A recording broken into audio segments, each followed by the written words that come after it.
Okay, so tonight we've got Steve, I think it's Ehrath. That's how it's. Alex, Hmm? Alex. Alex, you got How did Steve I and say? Alex merged there. Alex Ehrath, I'm sorry, who's been around video games for a long time. Helped write and code for Super Nintendo back in the day. That was one of the first ones I bought. And he's done all kinds of stuff. He's worked with Amazon. Um, and I'm just going to let you go loose. We'll have some announcements at the end, but again, it depends. If it's only the four of us, it'll be very, very quick. Sure. So I'll leave it open to you, Alex. Do you want are you going to share on the screen or are you just going to talk? I can share. I found. Yeah, I can share the game, the baseball game specifically. Here in a little bit. Okay. I I have just, some fun things, Easter eggs in the game. So Sure, we'd love to see him.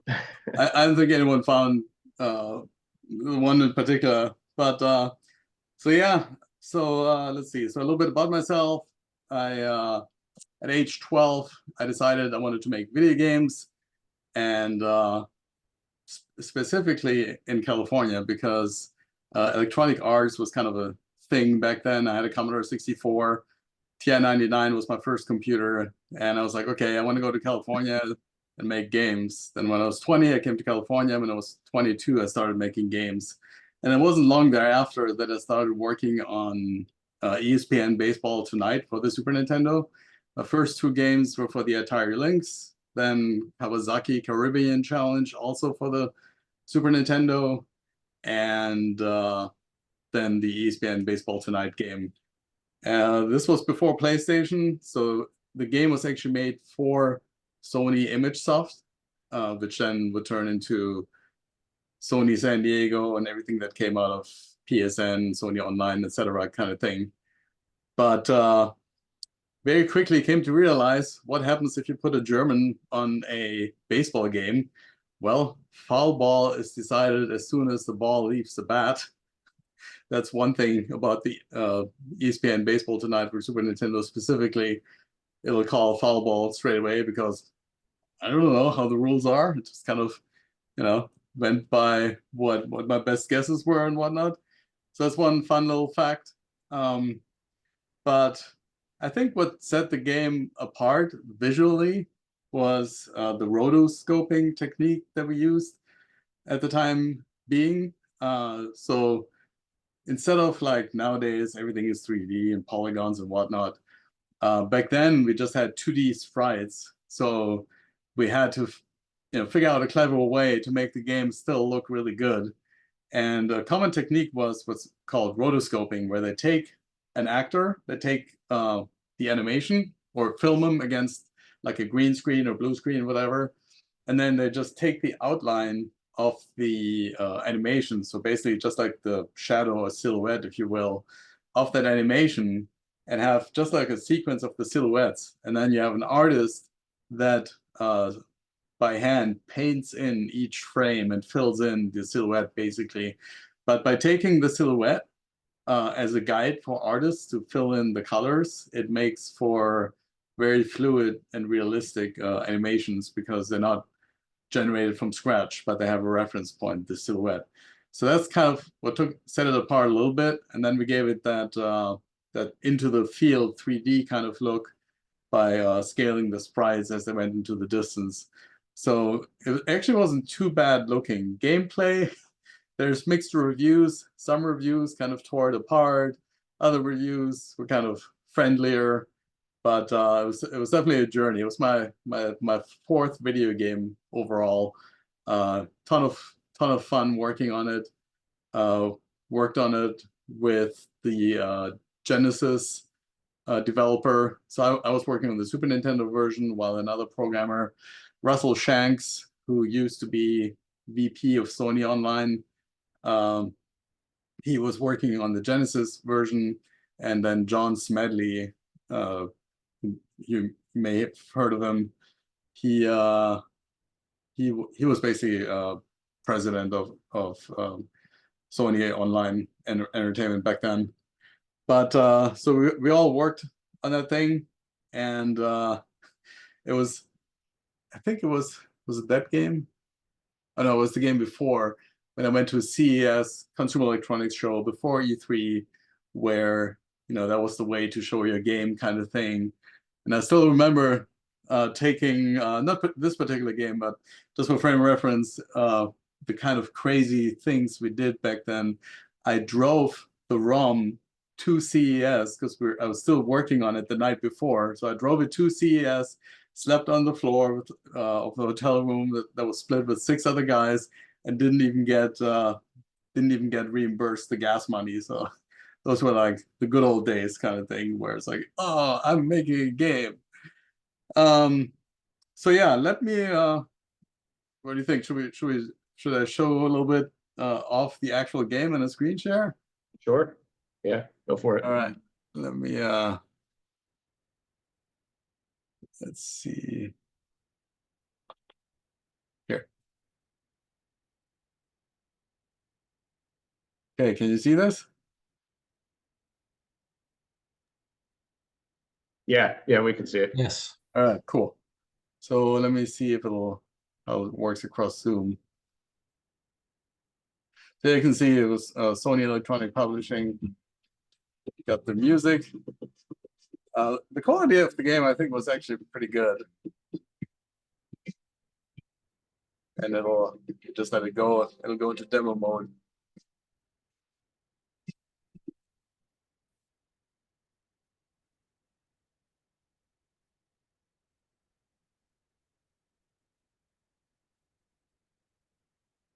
Does it share the sound as well? Can you guys hear it again? Not hearing the sound, but Oh, really? Oh, man. I wish there was a way to share the sound. But yeah, you can see the animations, they almost look like a video because they are basically taken from a video. Let me see. Maybe if I turn on my sound really high, let me see if that will do it.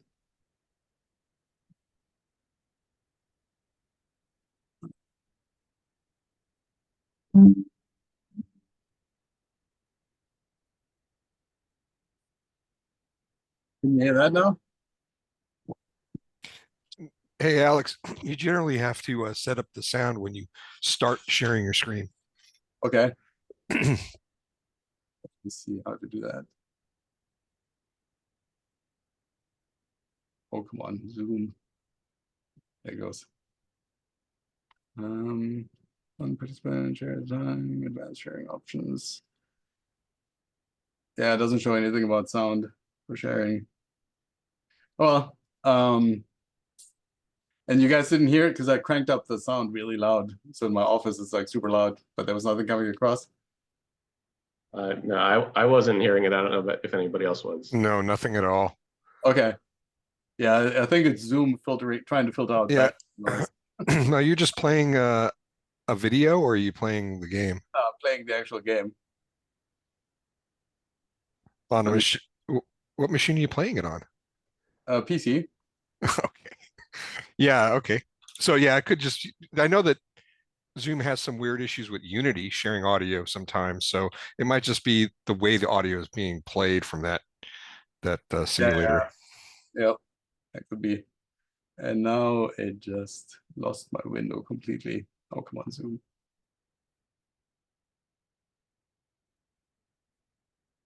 Are you still there? Oh yeah, we're here. Yeah, for some reason the Zoom window is now gone. That's awesome. Doing this.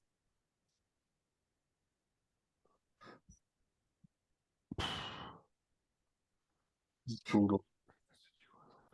Oh, I don't want to leave the meeting.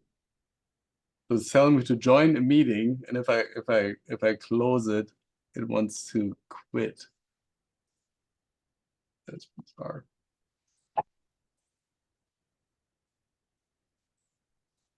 What's the simulator?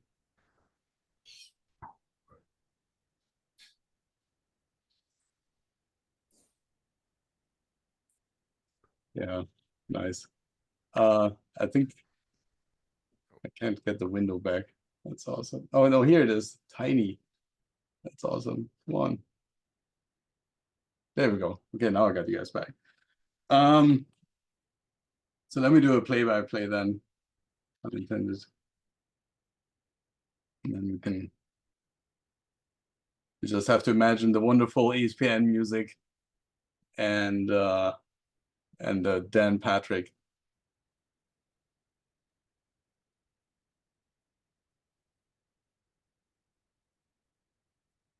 Okay. Share. This. Share. Okay. We're back. Yeah, so we got all the licenses for the teams, but I don't remember that we got the stadiums or what.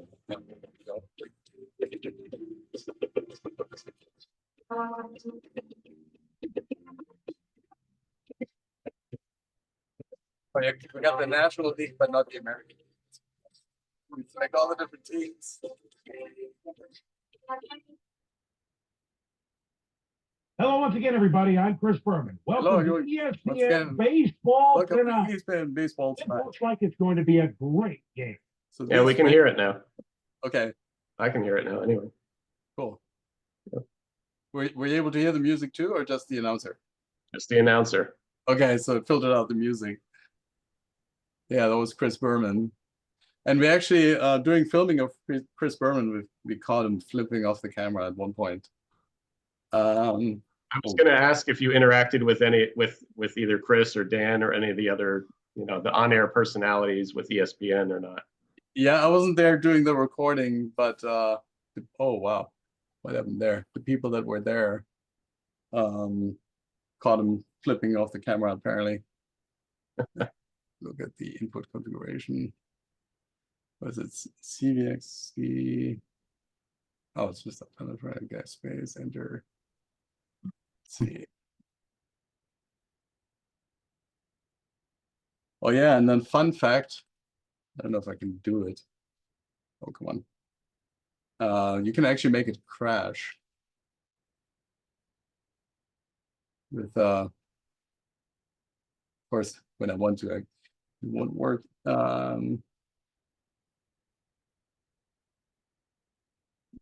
Because I don't remember what the button, but if you just wildly button mash and randomly change the roster, it would crash. I remember that.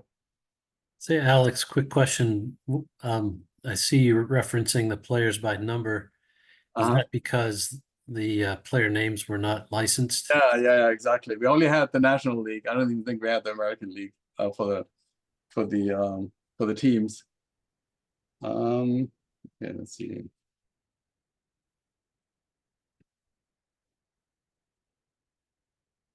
One get the ball. There you go. It's been a long while since I played, and especially not on the keyboard. But so there's another fun fact. Let's see. So unfortunately, I wasn't able to make it crash. But somehow, if you mess with the roster and the substitutions on an actual SNES controller, you can make it crash in like very quickly. I was shocked Nintendo didn't find that one. Let's see. So here's a little fun Easter egg I was talking about. And this is like back in the day where storage space was at a premium. Let me reset this. And I was able to sneak this little thing in. And I tried to reuse as much of what's already on the cartridge anyway. Let's see, so it's HGFT Y TFGHU. Okay. See if we can do it. Oh yeah, here we go.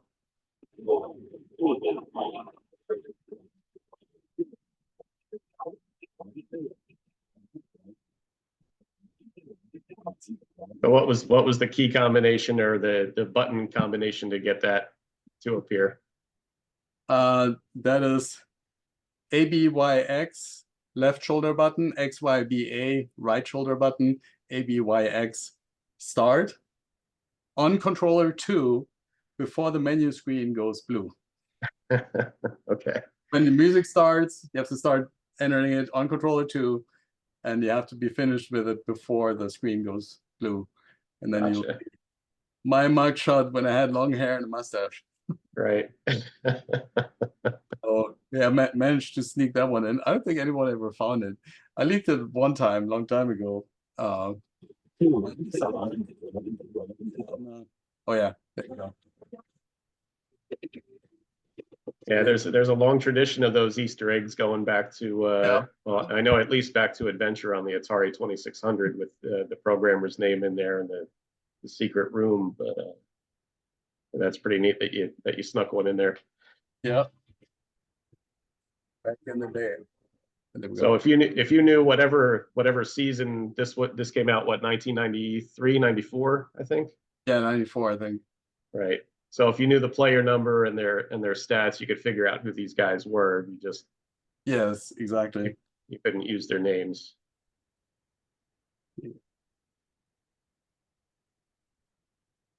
That sucked. I wanted to ask you, was there any code sharing between this version, the Genesis version? I think there was maybe a Sega CD one as well or something, but and then there was an IBM PC version, but I think that was based off of one of the Tony La Russa games. At least some of the animation was. Right.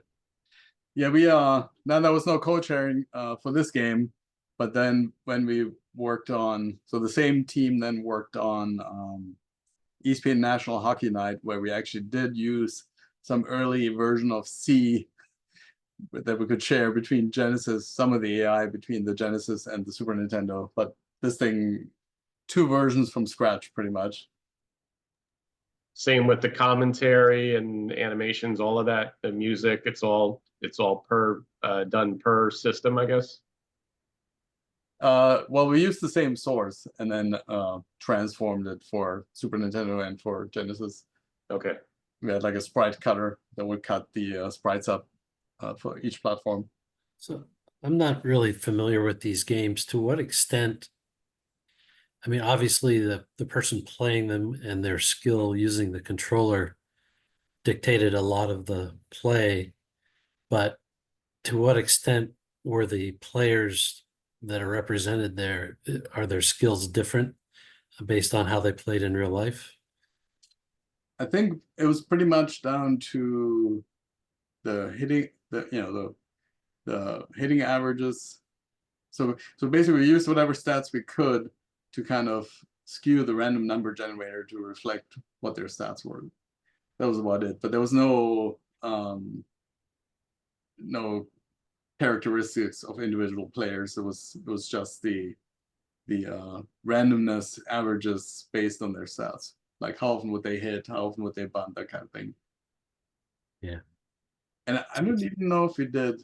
I think running. I think everyone was running at the same speed. If I remember right. Yeah, I mean, we talk a lot about simulations in the webcasts that I've been on, but this is more literally a game. Yeah. It looks, it looks all right though for the time. Oh yeah. But yeah, the focus. I think the focus was more, something pretty that represents ESPN kind of thing versus a full-on simulation. Something you just pick up and have fun. Anyone can play kind of thing. It's pretty straightforward. There was a whole, like you said, there was Hockey Night, and there was basically a whole line of these, and it was like you said, to reflect the like the ESPN broadcast. So that's why they had, right for this one, Chris Berman and Dan Patrick and those folks. But I think for the most part, a lot of these console-based games, they would definitely skew a lot more towards, who can time the pitches better when they click the buttons and getting some of the nuances down with the fielding and those things, right? Yeah, we trying to remember what we did for the timing for the ball off the bat, but it felt pretty good. It felt, reasonably realistic where you felt like you actually had some control. Like it would, you could tell when you hit it better off the bat, but it was, the mileage may vary. You mentioned earlier you came over and this was like your third or fourth game you worked on, but I guess one of my questions was how familiar were you with baseball growing up? Or zero? Okay, that's a fair answer. So they assign you to this project. Are you like, I'm not really sure the rules of baseball. I guess, did you have anyone who helped fill in some of the gaps as far as, how should this look and feel, and that type of thing? I don't know, did you study any like video of games or other games, I guess, to kind of get? I think it was mostly ad hoc, where I had enough reference by being surrounded by other baseball games we could look at, kind of thing, and then just asking questions, and then whatever Russ was doing, kind of as a guide on how it should behave. But yeah, the darn foul ball never came up.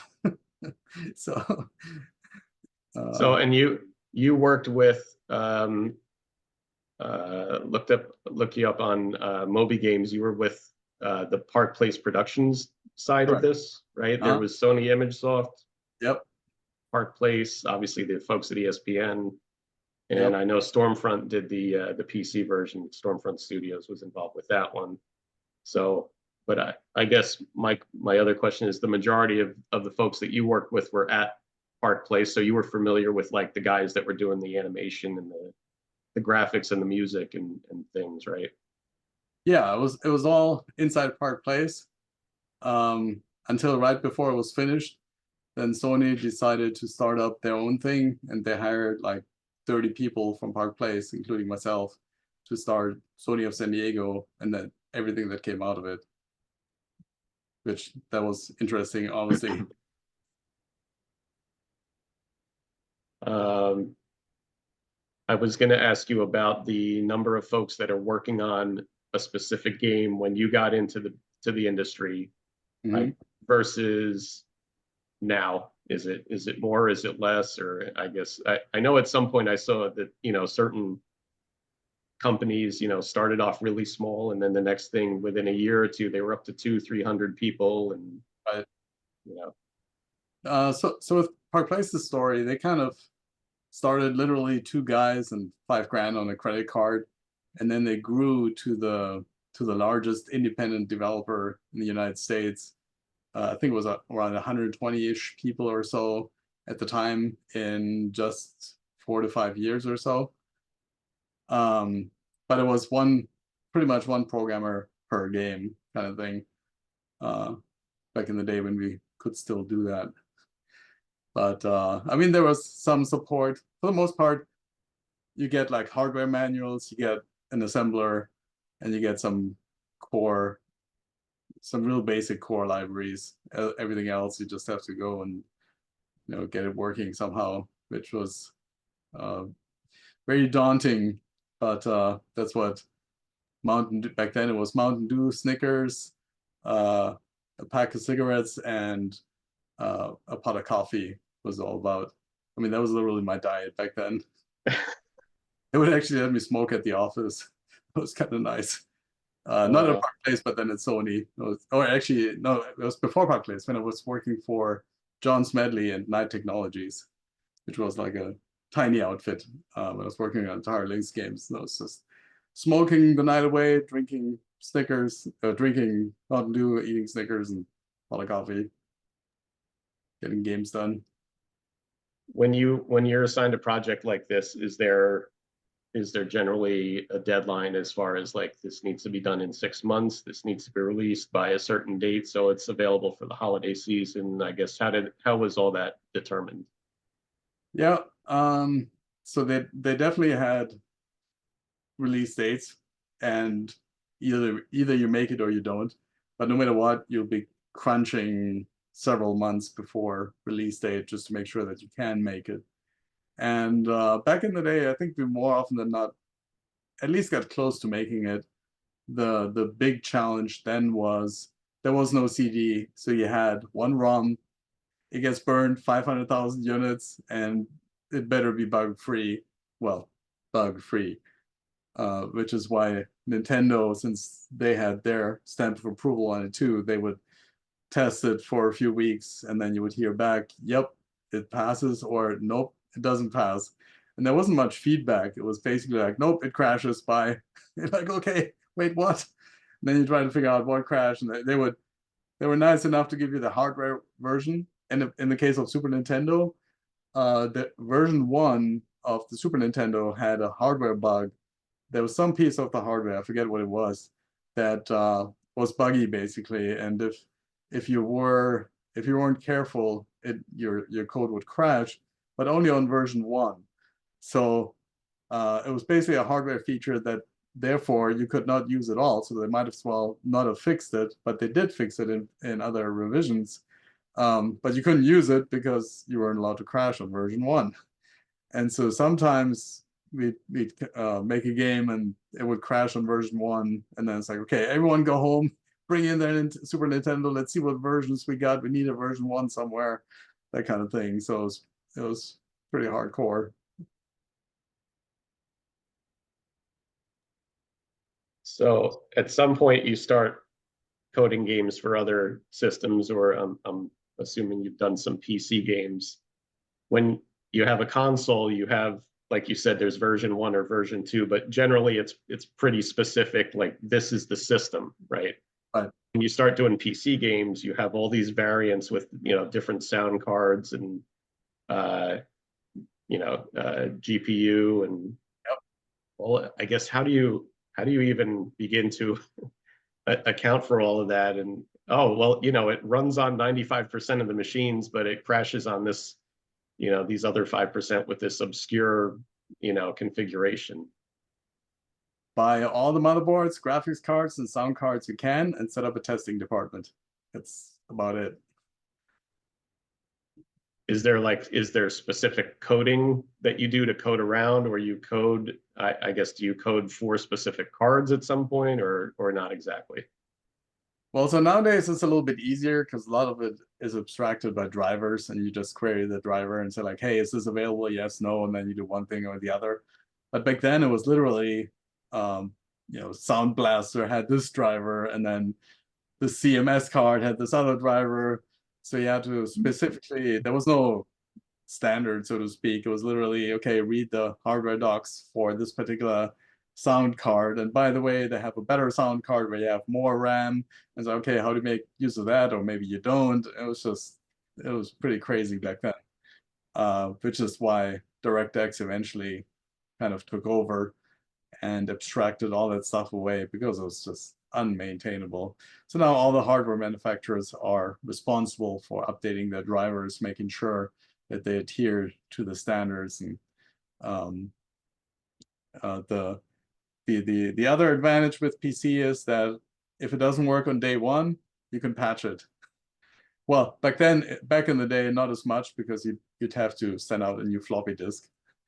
But nowadays, it's just, things are being released and they're expected to be broken until they patch it while the disks are on the way, that kind of stuff. I mean, come on, with like PlayStation 5 and Xbox One and all that stuff, you pretty much, you pop a disc in brand new, the first thing it does is update. So times have changed a lot. Right. Yeah, the user base is kind of your or at least the first the first round of folks that purchase something are probably going to wind up finding some issue with it, and you're going to issue a patch or several patches to, Right. as the case may be. I was going to ask about, do you recall, were there specific things for like turf versus grass or wind effects or anything along those lines with the physics? Yeah, I vaguely remember like Colorado. I think we made the ball fly a little bit further.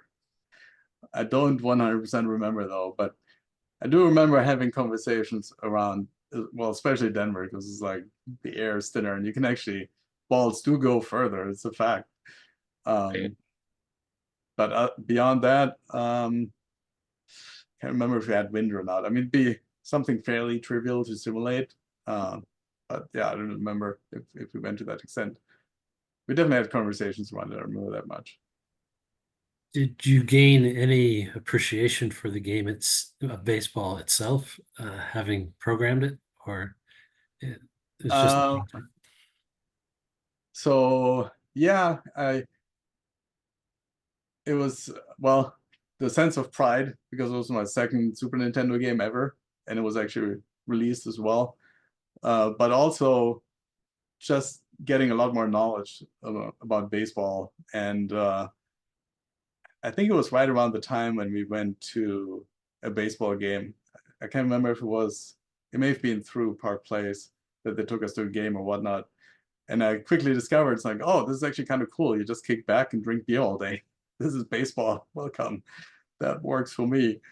And then we had several celebrities at work too at Park Place. For baseball, I think Tony Gwynn was probably the biggest celebrity we had at the office. We had other sports celebrities there, but baseball, I think, was just Tony Gwynn.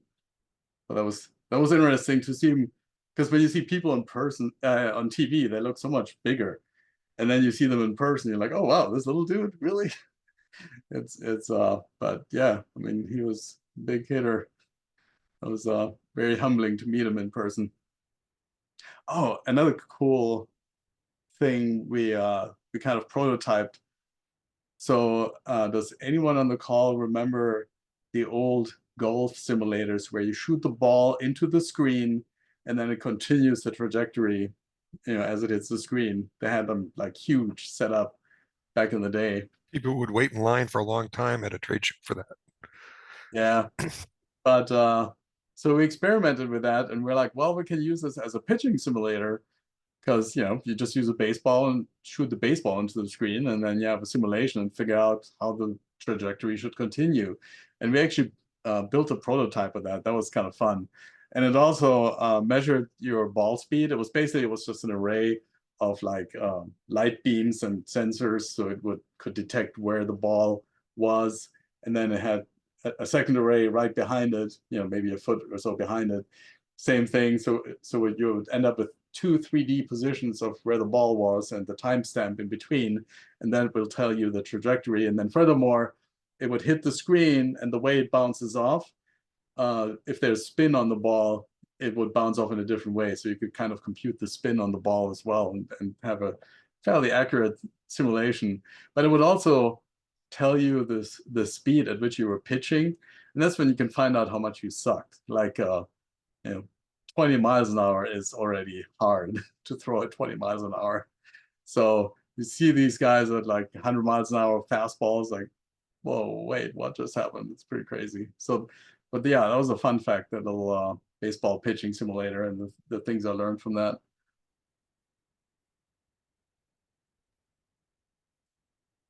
Want to open it up to any of the other folks on the call have some questions or?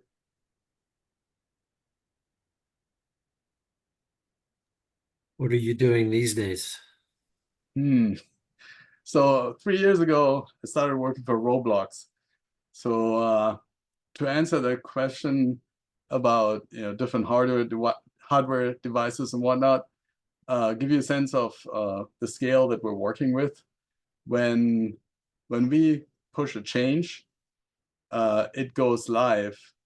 Well, depending on how we push it, we can push it per platform as well. But usually when you do a common change, you push it, it goes live for PC, Macintosh, Android, iOS, PlayStation, Xbox, and MetaQuest instantly. And then you pretty much got to watch the dashboards and see if the player count drops. Then it's like, okay, revert. But the plethora of different platforms that the code has to run on is just mind-boggling. because we literally support all Android devices all the way to years back. Same thing for iOS, all the platforms basically.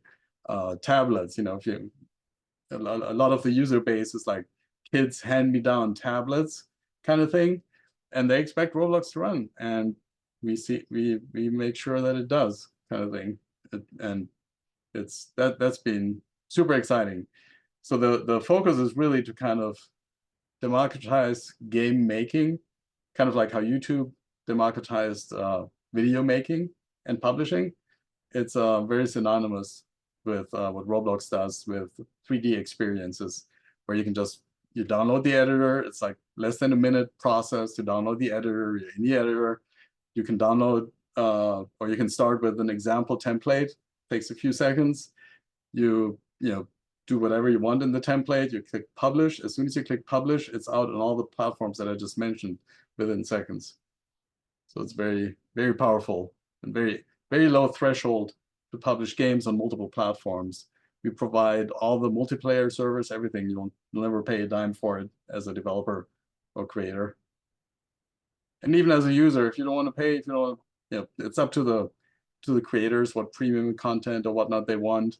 They can just make and or charge for whatever they want, or make and keep free whatever they want. Totally leave it up to the community. And that makes it very refreshing, I think, to have focus on creating stuff without all the red tape.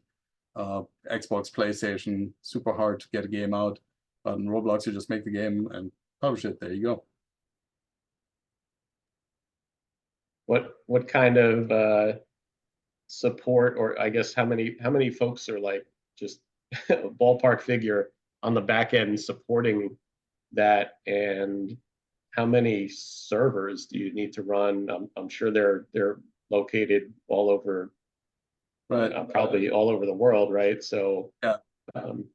So I can only go by the public numbers. The public numbers for last time reported for servers was on the order of like 135,000 or so worldwide. They're basically connected with fiber optics because we need that low latency. And as far as engineering team, I'm not even sure myself. But the company, I don't know, if you look up in Google financial, like I said, I can only mention what's out there, which is the company is 2,000-ish or so employees, and there's just a lot of employees and a lot of engineers, as well as other community support and what all the other roles are basically. But it's a pretty good sized team. A lot of scientists for the AI stuff that we're doing now. That's actually super cool. We have Code AI now, where if you want to code something in Roblox, it will suggest code for you based on what you've typed. It guesses what you're trying to achieve, and then a lot of times it gets a lot of it right, and you just hit tab or whatever it is to confirm the code, and then maybe you massage it here and there a little bit, but it really speeds up the creation process. Likewise, for textures, we have like this tool built into the studio editor where you just type in what texture you want. It's like, oh no, but I want to make one from scratch, and then you can use AI to create textures and whatnot. It's pretty crazy. It's just fun just to play around with the studio editor, I think. Putz around, and if you want, you just say publish, you go to your friend, on the phone and say like, hey, check out my new experience, kind of thing. Pretty cool. It's just amazing, like exponentially how many folks, to, like you said, from early 90s creating a game to now, supporting something. But obviously this is a whole different ball of wax as far as the online experience and the multiplayer, and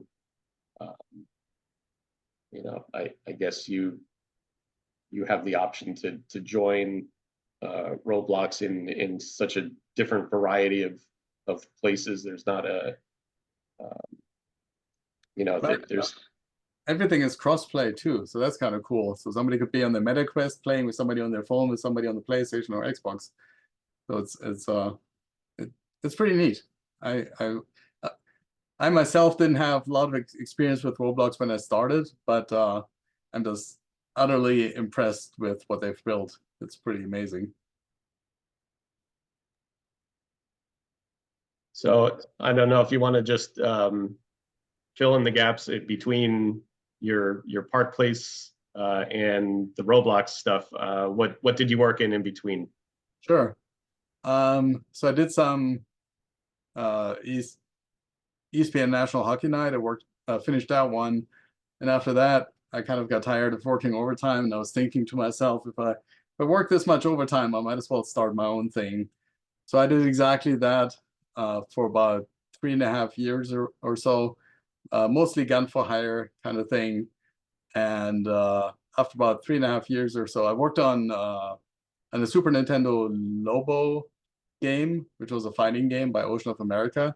We got a 6-page spread at Nintendo Power magazine, and then they canceled it. And supposedly the reason they canceled it was because all of a sudden DC decided, oh, maybe it's not such a good idea to decapitate Kris Kringle as a special move. They were trying to go for that Killer Instinct kind of thing, where it's like, oh, we can render everything and then just dumb it down for the Super Nintendo. Except they never really designed the moves and whatnot. So after they got done with all the animations and everything, all of a sudden somebody realized, oh, if Lobo punches straight, it'll go straight over Kris Kringle's head without even hitting him. And so they took the 2D sprite and they moved his arm down, which is exactly what they were trying, to prevent to do from the beginning. So I had to Frankenstein a lot of the sprites to make them match properly. Another fun fact, the term cool beans. I don't know who else coined it or whatnot, but that was like a thing back then. And I used to always say cool beans. And we that was actually I think it's the 10-hit combo. If you do a 10-hit combo in the Lobo game, there may be a ROM online. Just have to look for it. But you can actually see the Cool Beans special logo thing come up after 10 punch hit. So that was kind of fun. Unfortunately, it got canceled. I also worked, funny enough, on ESPN. Oh no, what was it? It was the World Series Baseball. So Sega of America wanted their own baseball game, World Series Baseball, basically. So I worked for them on a contract base for a few months, and then that was on the Sega Saturn. And then they decided they were going to use the Japanese version anyway, so they just translated the Japanese version. But the producer on the game, they left Sega and they went and started their own company, Spectacular Entertainment. I don't know if you heard of them, but they liked my work, so they wanted to see if I wanted to continue making a baseball game for them. And that lasted a few months, and then it was pretty much the ill-fated Sega Saturn killed that project. And so at the end of the 3.5 years, I was ready to be hired again. I think everyone should try and make it on their own because they'll appreciate their future employer so much more. So I'm like, somebody please hire me. I ended up working for Radical Entertainment in San Francisco. They opened up a San Francisco office. And funny enough, the project was ESPN Baseball Tonight for the PlayStation 1. And Oh, wow. I know, what are the odds of that? But so they hired me for that. And it was actually quite extensive. We even worked on some IK physics to make sure the bat would connect with the ball. So wherever the ball was, the bat would fly towards it on the PlayStation 1. That was super cool. We went to town with Radicals. They had a super cool engine. They built their own PlayStation development kits because they could do it for $200 instead of for $2,000, but Sony was charging. And it would run rings around the Sony development kit. It was pretty cool. So we were banging out all these games with only 2 official Sony development kits. But hey, whatever works, right? So and the game looked beautiful and everything. And I can't remember, but basically they ran out of money for the San Francisco office. So they're like, okay, you can work for free, or we're gonna have to let you go. I'm like, gee, do I have a choice here? So that was my one excursion up in the Bay Area, and after that, I was like, no, screw the Bay Area. I'm going back to San Diego. I've been living all my life in San Diego, except for that 1 year in the Bay Area, and so moved back to San Diego and started working for Angel Studios. I got hired to port Resident Evil 2 from PlayStation to the N64, which there was between 4 and 5 programmers of us, 11 months, a couple of artists, and we banged that thing out. And that was insane. I probably worked 11-hour work days, most days, but had a blast doing it. It was probably by far my most enjoyable project. And it, people thought it couldn't be done putting 2 PlayStation discs into a 64 megabyte cartridge, but we figured out a way to do it. So that was a ton of fun. Let's see. Then I worked on a bunch of Smuggler's Run, a Test Drive Off-Road, Transworld Surf, a bunch of games that came out of that studio. And then we took on some Rockstar projects, Midnight Club. Smuggler's Run was Rockstar, and then eventually we got taken over by Rockstar, and then it kind of slowly became less and less fun to work there until one day I was like, okay, screw this, I gotta get out of here. So I left them. They were surprised that I left. I'm like, really?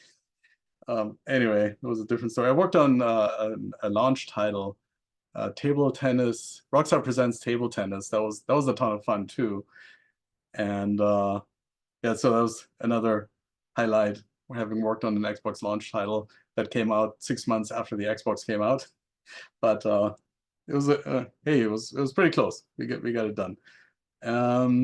Let's see. So then I went to THQ, which Incinerator at the time, which I worked on Pixar Cars, SpongeBob SquarePants. That was a ton of fun, and also worked on Darksiders. We helped I think it was the Texas team to get Darksiders off the ground on the PS3 at the time, I think it was. Didn't get credit for it, worked 3 months on it.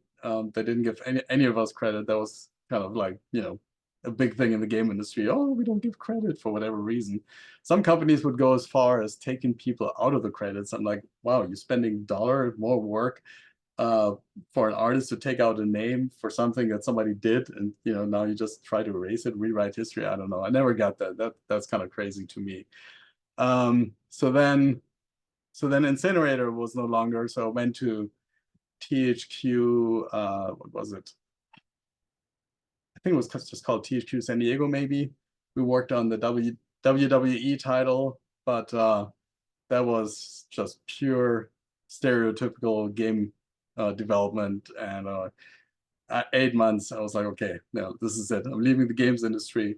So I went to Qualcomm to work on some graphic demos for their chips, which is what they would use to sell their chips to like Samsung or whatnot. It's like, why should we buy your chips? It's like, well, because you can do this, and they would show the demo. But I didn't have a degree, so I was quality engineer. They would only give me a quality engineer title. Never mind that I was the engineer on a lot of their top graphic demos, kind of thing. So that kind of got old a little bit. I mean, I had a ton of fun and I learned a lot, and kudos to them. I really liked working there, but the title thing was kind of like, eh. And then Amazon, I got a call from Amazon, and some people I knew went over there, I guess, which is how that kind of came about. And they're like, it's like, oh, here at Amazon, we're making games, blah, blah, blah. How would you like to join? I was like, oh, I'm kind of happy here at Qualcomm, having left games and all that. And the guy on the call was just like, well, we'll make you happier. And I'm like, oh, crap. If Amazon says we'll make you happier, you gotta at least listen. So one thing led to another, and I was like, they gave me a full engineering title, and I was senior software engineer, and that was a ton of fun. And so yeah, left Qualcomm, went to Amazon, but it kind of went more and more into the typical game development thing. In the beginning it was nice, but then at the end not so nice. So I ended up calling a friend of mine who was hired in the Amazon Corp side of things in San Diego. I was working at the Irvine studio on New World at the time. And I'm like, hey, remember when I hired you into the San Diego office? You got to return the favor. I need you to transfer to San Diego and do something else. This game thing is like, it's typical game thing again. So I went to into fraud and abuse, Amazon fraud and abuse. That was a super interesting space, but it was a complete relearn. So I went from all Windows and game development, DirectX and all that stuff to like Linux and cloud development and Java and stuff I had like zero knowledge of.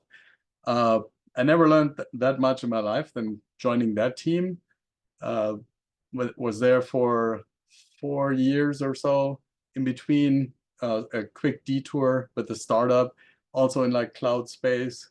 I went and worked there for about 9 months or so, but then eventually I owed it to my family and everything. It's like I had to go back to Amazon for for financial reasons. Basically, it's like startup is cool, but you have to be a little bit younger. I was like on a different time schedule than them, basically. But love that place. I would go back anytime and work there again. I would go back to Amazon anytime and work there again. But then eventually, Roblox, same thing. They called me and they're like, well, if you pass principal loop, then we'll, this is where you're at. I'm like, okay, let's talk. And I passed the principal loop, and here I am. And it's been an absolute blast. It's kind of a combination of games, but also cloud stuff. And the moral compass, I feel, is more aligned with where I was at with, making it better for the user, making tools that are easy to use for artists, making a friendly community. That is super interesting, because while the demographic is aging up, there's still a lot of younger audience, and we want to make sure that they stay safe. So other than connecting people through a safe and civil way, we absolutely want to make sure that the young ones are protected and nothing goes wrong. So we do things like age verification, make sure no voice unless you're minimum age, and if you do want voice, then you're age verified, all that kind of stuff. It's been colorful, to say the least. Yeah, no, I appreciate the the extensive listing, and the path that you took is definitely it's not the standard hey, I worked here and then I moved to this company. I know you jumped around a bit, but one of the questions as you were speaking there, I was wondering, as the lead programmer for a specific project, how much input do you have versus, I'm assuming that somebody else has written like a design document. So how much leeway do you have to veer off course of that? Or do you work with somebody to say, hey, I know the design document says this, but I think it would be better if we do this, this, and this? All of the above. So while there is a general design, as we go and implement, either requirements change or we make unforeseen discoveries, like, hey, we need to do XYZ before we can do ABC, because otherwise it's not going to go right. Or maybe we discover, oh, there's a bunch of CRUD that we need to clean up first, because we don't want to put CRUD on CRUD. We want to clean it up so we can have a solid base to build on, those kind of things. It's just very organic, I would say. I mean, I always like to explain to people that true software engineering is basically a string of experiments, and your next experiment depends on the outcome of the previous experiment. And by the way, experiments means you don't know the outcome ahead of time, otherwise it wouldn't be an experiment. So really, it's really, really tough unless you have well-formed patterns, such as exist in web development. Web development, while there are new technologies constantly being evolved, but for standard websites, it's always going to be, you have this element, you have this menu, the slider, blah, blah, blah kind of thing, where these patterns are very well established. But when it comes to trying to make something that runs on 8 other platforms, to make make it run on a 9th platform, which may have completely different hardware, and everything that works on the other platforms has to work here too. You have to definitely come up with clever ways to try and bring up a new platform, for example, or all of a sudden some special effect is the new hotness, and you want to implement that for as many platforms as possible, but you still want to make sure that it's there in some form for the weaker platforms. So let's just say volumetric clouds, for example, maybe that's a thing. So then at the very least, at the lowest platform, you'd have some 2D clouds that move similar to the way that the 3D clouds would move, kind of thing. So those are some interesting challenges. And then everything has to run, with as much uptime as possible. So when you release something, you got to make sure that you don't bring down, millions of players that are currently playing, that kind of thing. It's super interesting problems that are constantly evolving, I think, as things are being discovered and or developed and requirements change. But yes, we do have input, absolutely. There's been several meetings where I was like, people were trying to implement something, and I would go and do some research, and it's like, oh yeah, well, we can't do this until we XYZ, and then we would do the XYZ first before we did what we actually wanted to do. You probably also have to guard against feature creep, and we have a deadline. We have to certify that this ROM is good within the next week or two or whatever. We can't add this other, even if this is a great idea, we don't have time to implement it and test it, right? Yeah, that's a tricky thing though. That works if your feature is well isolated.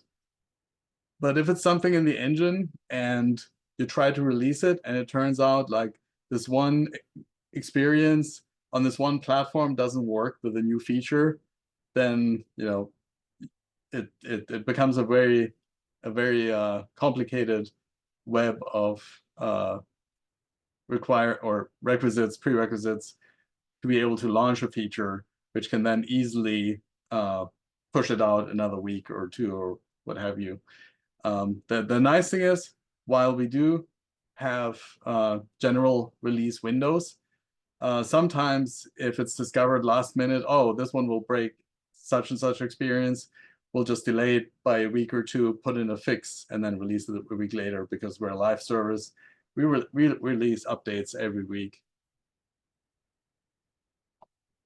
This is with the Roblox we're talking Yes, about, but I guess I was referencing back in the back in the day when you're everything you said, burning yes. something to a ROM for a cartridge. Yep. You don't have that option. Right. There was definitely feature creep, and especially when it comes to, okay, well, we got to ship it because Nintendo has to approve it, and then it's like, oh, but we still have a bug here or whatever, and it's like, well, let's just hope they don't find it. There were definitely those conversations as well.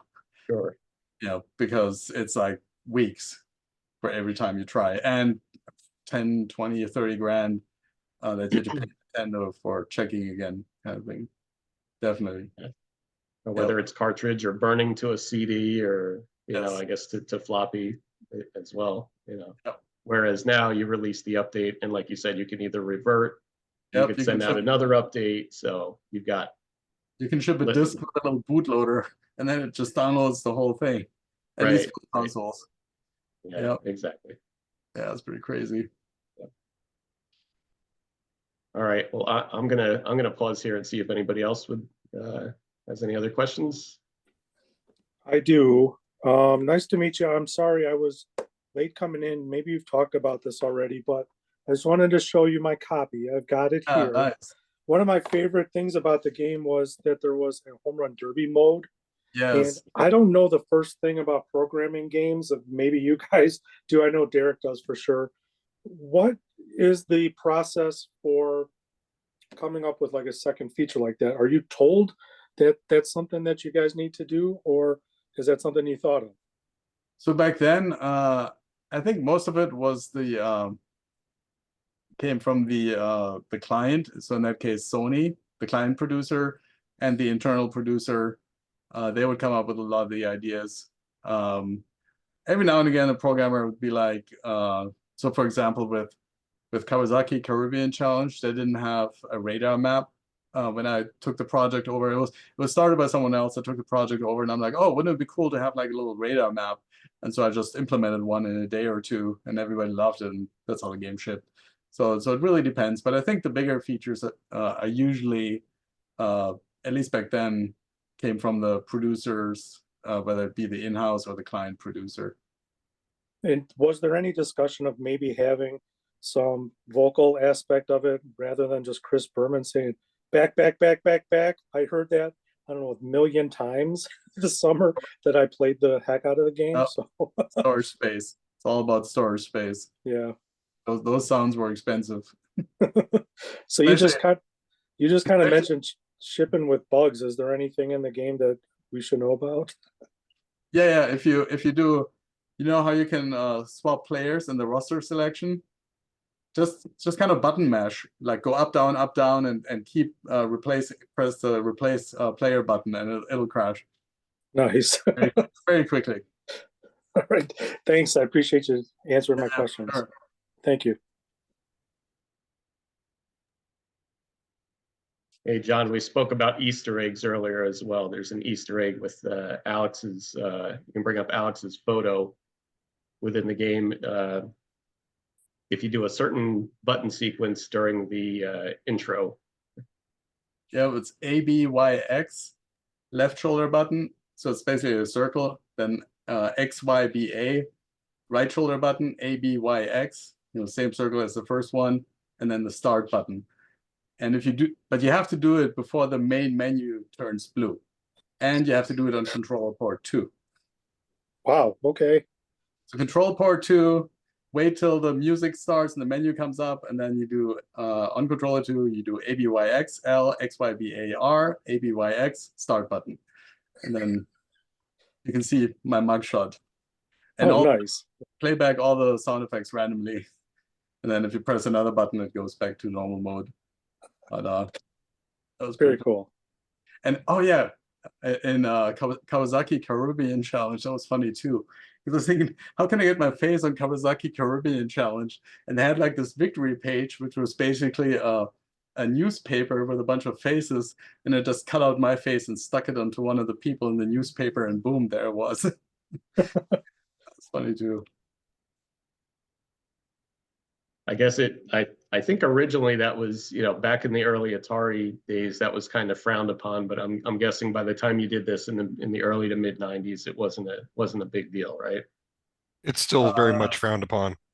Yeah, I think especially sticking so with the victory page, it wasn't a big a deal because it didn't cost any memory. But for the other one, where I stuck my face in, just blatantly, that was it took not very much, or a tiny bit of memory, but not too much. And at least I was smart enough to just play all the existing sound effects at random, which didn't really cost any more memory.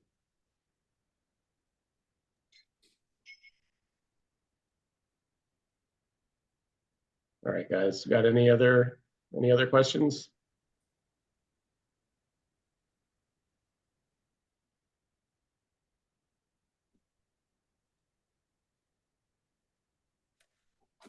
No, I'm good.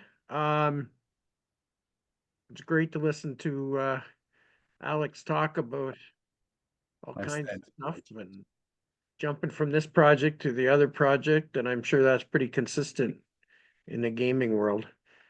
So it's not for the faint of heart. Somebody who wants to go work someplace for the rest of their life, which isn't the case anymore. I am curious though, Alex, what has been your favorite game that you have done? Resident Evil 2, period. Porting that to the N64, that was so much fun. And why was that? Why? It was just the project was so exciting, because A, was a challenge, fitting 2 PlayStation discs onto a 64 megabyte cartridge. B, the game was just phenomenal. and see the team was pretty epic. There's actually on what was it gaming website? There was like a game developer website.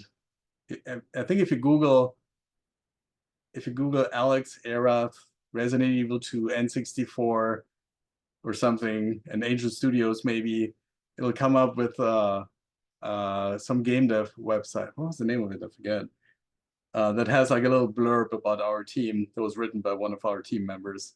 And then you can kind of get a sense, like one guy had a stereo at the office and we'd be, hardcore techno insk coding away kind of thing. That was pretty fun. Now, with so with that one, you were porting it from, was that a PlayStation 1 to an Yeah. N64? Okay. Yep. So are you, do you have like all of the assets and the, the graphics and the music and everything from that, and then you're converting it and you're programming? Right. I guess what's your role in that? You're not converting those things, right? But you're making everything kind of work, and making sure it works. This kind of, it probably has to mirror the PS1 experience in the game as well, right? Right. So funny you say that, because we did get all the scenes, like the Maya back then. I think it was all, or 3ds Max or Maya, I forget. We got all the scenes with the cameras and how they did the static backgrounds and all that stuff.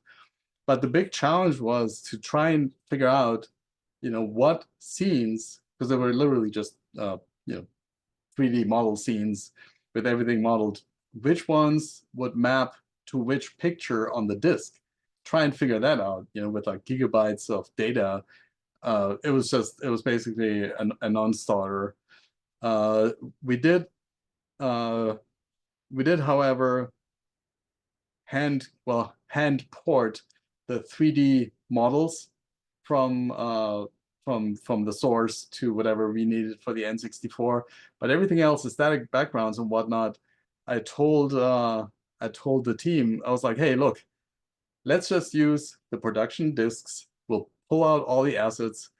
I'll reverse engineer all the assets, how they work with the code, and then I'll write a converter that will literally take the data from the PlayStation and convert them for use on the N64. So you could basically take all the production assets from the PlayStation, run them through my converter, and would come out with assets that would work with the engine that we were creating. And that's exactly what I did. And it got to the point where some of the artists wanted to touch the art, and I'm like, no, don't touch it. I need the actual production assets the way they are, because otherwise it won't go right. And one big challenge was PlayStation had pixel fill like crazy, and N64 didn't have pixel fill, but it had like a depth buffer to sort items front to back kind of thing. The PlayStation would just overdraw, the background first, and then it would go back to the front and just keep drawing over the same area. The PlayStation didn't have that. So I had to figure out what that meant on the PlayStation with respect to the Resident Evil assets, where they had like this big binary blob, and it's like, okay, they have like these images that are stacked, so if a character draws in between, it will be sorted in 3D properly. So I took all the image data and associated it with the Z buffer values, and then I would, on the N64, I would only write the Z buffer with whatever was already in the scene. Instead of drawing them one after another, I would populate the Z buffer first, and then draw the character, and it would automatically sort against the background because the Z buffer was already pre-populated with the data that I analyzed from the PlayStation assets. With stuff like that, it was pretty crazy, the things I had to do to basically simulate what the PlayStation, what the intent of the PlayStation was with the data to make that work on the N64.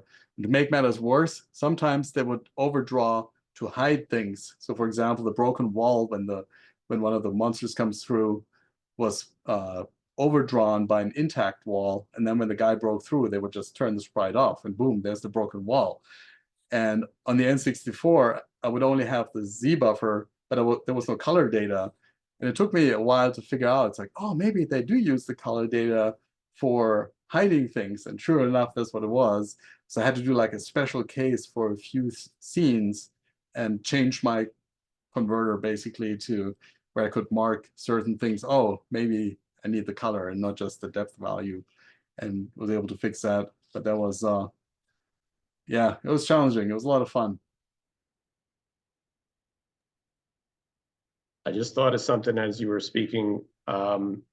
When you first came to San Diego and you were looking to be hired as a programmer, you said you were 20, 22 years old, somewhere in that time frame, right? Mhm. What did you, I guess, what did you show to those companies? Did you have demos? Did you have games that you had written? Question. So I worked for a computer outlet, fixing computers, because that's kind of what I did in Germany while I was going through high school. Kind of skipped the college part and worked for a computer store here, and that's how I made connections with people in the software industry. And then one guy's father ended up hiring me as a software engineer for a government contractor, and that was kind of the start. But in the meantime, I was always coding on the side, so I coded up a little. It was going to be like an elevator action type of game, and so I came up with a clever method where I could store, because the tiles were isometric, and I would compact, I would basically store the data straight, but then draw it skewed to save memory and draw faster and that kind of stuff. And so I had a little demo that's what basically got me the door into the first gaming company.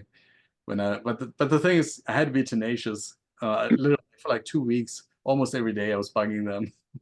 Then finally, they're like, "Oh, we don't have an opening right now, but why don't you go to this other guy?" And that was John Smedley, Knight Technologies at the time, who got me the start in the industry. Thank you, John. I still thank you for this wild and crazy ride. The most important part is, right, just the foot in the door. Yep. So, well, that was really amazing. I appreciate all of the appreciate your time and the explaining how you were able to code a lot of these games and a little bit of the like behind the curtains look at the industry. So Yeah, for sure. I don't know, Yeah. Mark, did you have any last minute No, I was comments for going to anybody say else? it's really quite interesting to hear, how it gets done, and some of these sports games, how they don't have anybody who's a big fan of that sport or know a lot about it, and here they are creating it, and that seems to be consistent. We've heard that a few times, and it's just kind of neat. Um, I Hey, don't.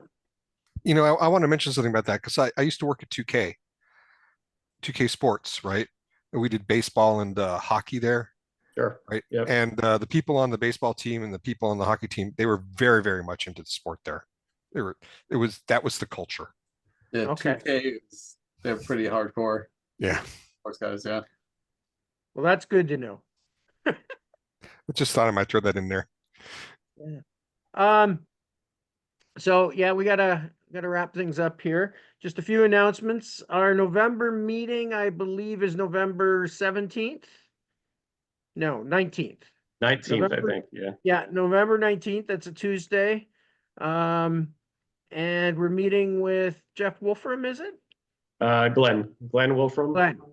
He did the front page sports baseball series for Okay. Sierra Dynamics. Okay. And then just another announcement, because I know Derek won't say anything himself, but him and John, who I see on the call tonight, just released a new book. It's got a big long title. It's Retro Hardball. I can't even get There, that word. I got it. Do It's, ya? yeah, hold on. It is a nice long title. It's Hardball Retro's Compendium of Baseball Video Games and Electronic Handhelds. So I'll give a shout out to John for all of his extensive knowledge on the handheld stuff. That definitely was not in my wheelhouse. And we've got well over what was it? There's over like 250 video games. I think John had like 40 to 50 handhelds. So we've got screenshots of every game. We've got ratings, reviews, comments. We did a survey.